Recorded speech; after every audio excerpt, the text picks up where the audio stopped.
is for taking back the country. Now, Paul wants to speak without the mic.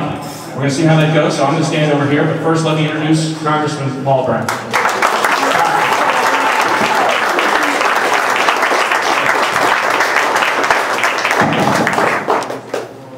Can y'all hear me if I stand here? Okay, good. What?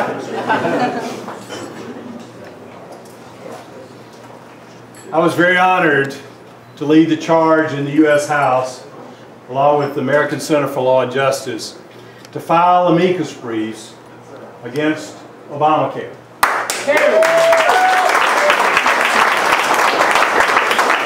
We started in Virginia, we went all the way to the Supreme Court. The last set of amicus briefs, we had 119 members of the House declaring it's unconstitutional.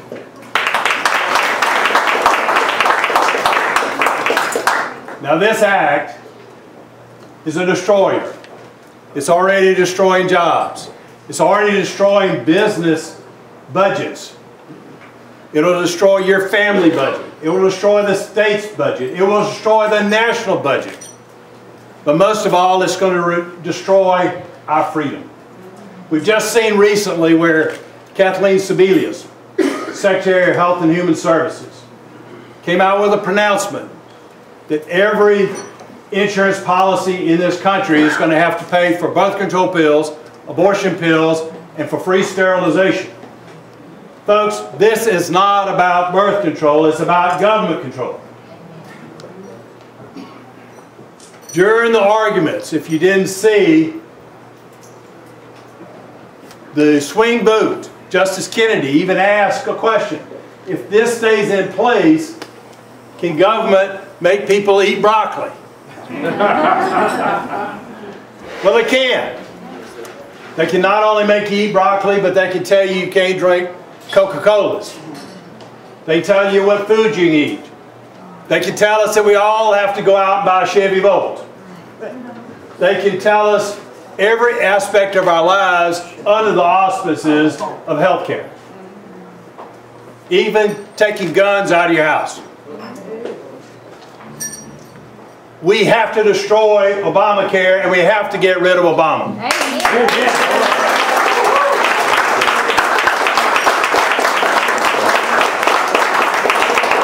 Now I'm asked a lot, what are the Republicans going to do? The Democrats keep saying, Republicans have no plan.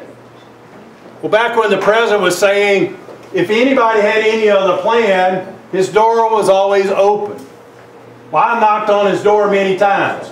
Nobody ever came. Before Obamacare was ever passed into law, I introduced my Patient Option Act. We just reintroduced it with a few twists to actually make it stronger. It's a comprehensive health care reform bill. Comprehensive. 51 pages. Not almost 3,000. My Patient Option Act will make health care cheaper for everyone. It will provide coverage for all Americans, and it will save Medicare from going broke. Now, how does it do that? It makes it cheaper because it puts in place market practices. You can buy health insurance anywhere in the country.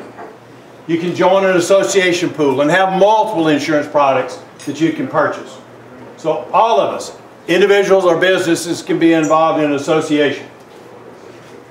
It makes every single healthcare expense for everybody, businesses as well as individuals, 100% tax deductible, as it should be. Right. Yeah. It expands health savings accounts. It will allow you to put $10,000 a year in the health savings account, and you can manage your own account. And if you don't use it up before you pass away, it will go into your state so your heirs can get it. And it saves Medicare by creating Medicare health savings accounts and does premium assistance so that Medicare recipients own the money, control the money, and can buy comprehensive care to take care of any hospitalizations and big expenses. And finally, it covers everybody because what it does is it gives doctors a tax credit for seeing people that can't afford to pay their services. In 4 decades of practicing medicine, I've given away hundreds of thousands of dollars of my services. Most doctors do the same. Right now today under Medicare law, if a doctor accepts Medicare and then he treats somebody for a reduced price or for free, they can put the doctor in jail. That makes no sense to me. One of my doctor's groups I asked about, in fact every one of them I asked, if we give you a tax credit, would you see uninsured patients? Every single hand goes up. Ask one urologist who lives in a very wealthy area. There aren't many indigent people in his area. I asked him, he's in his office 4 days a week, and he said, Paul, if you put that into law, 2 days a week I'll see nothing but indigent patients that can't afford my services. It will cover everybody. Dr. Tom Price, our colleague, I have tremendous respect for him, he's got another bill. Mine's better. Mine gets government out of health care altogether. His doesn't. We have a little different opinions how to do this, but I like mine better. Because it puts you in charge of all your decisions. There will not be a federal bureaucrat making any decisions for you, ever. Amen.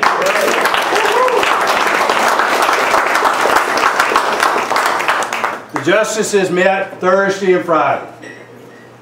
I believe very firmly that those 9 U.S. Supreme Court justices know right now what that decision is going to be. It's going to take them a few months to go through the machinations of putting all the opinions together. So we'll know sometime in June. But if Obamacare stands, it's going to be the greatest attack upon freedom that we've ever seen in this nation. Amen. Now I'm an original intent constitutionalist. I carry a copy in my pocket. My job should be practicing medicine full-time in Georgia and going to Washington part-time, make sure we have a good, strong national defense. And voting on only the 18 things that Article 1, Section 8 gives us in Congress the authority to vote on. It's supposed to be very limited government. The free enterprise system is the engine that pulls along the train of economic prosperity here in this country. We've got to get the tax burden and regulatory burden off of business and industry. And I'm going to do everything I can to do so. But we've got to continue to elect good people. And we've got to continue to put heat on people who we've already elected. Amen. Amen.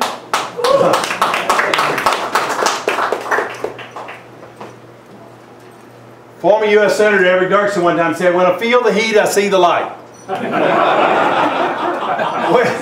What he means by that is that most people in Congress, the principle that they're going to look at most, probably not err from, is their own reelection. And so if enough constituents get in touch with them and say, Buster, you're heading in the wrong direction, most members of Congress will see the light. We have members of Congress that need to see the light. We have a bunch that need to see the door. And one represents Fulton County, and it's not Tom Price, and it's not Phil Gingrich. But the only way we're going to get rid of this Marxist who we've got in the White House, get rid of Kathleen Sebelius, who has already shown her tyrannical propensity through this pronouncement, this attack upon First Amendment religious freedom and conscience. The only way we can do that is for you to support your local party, not only with your checks, but with your shoe leather, with your time in calling people, your time in walking neighborhoods, your time in helping candidates get elected at all levels.